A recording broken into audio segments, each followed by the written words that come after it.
of research that I did into scripts, I came up with quite a broad idea of what I needed to include.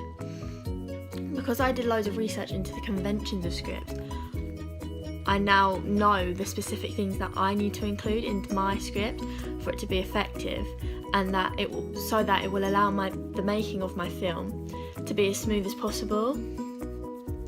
It was clear to see that in each script they followed the same set of conventions throughout, like its layout and the linguistic choices in the dialogue and the stage directions, but like each script was slightly different, like you could tell they were from different films.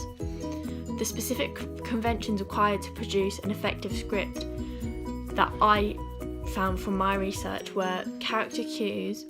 The dialogue was next to the character cues to specify what each actor said so that it was easier for them to see.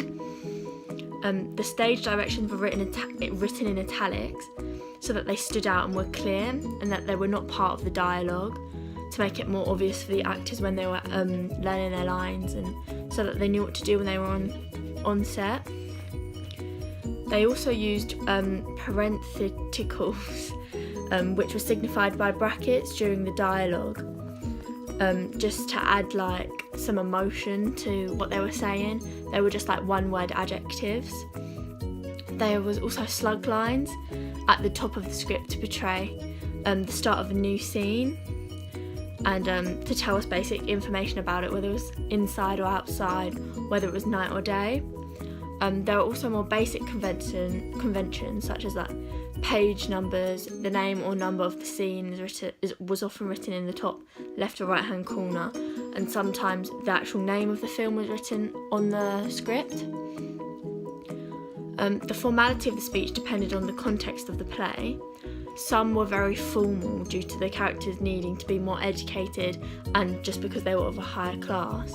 One of the scripts I annotated was from Toy Story, so the characters were cartoons and the film was aimed at children, meaning there was going to be less formal language and it was going to be more colloquial so that it targeted their audience better and fit with the characters' personalities.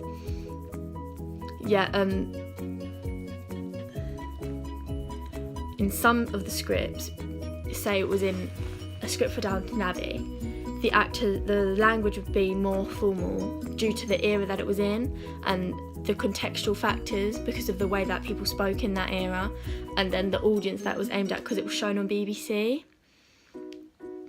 So through all the variety of research that I did, I now feel that I'm now able to start writing my script, because I know the conventions that I needed to write an effective script.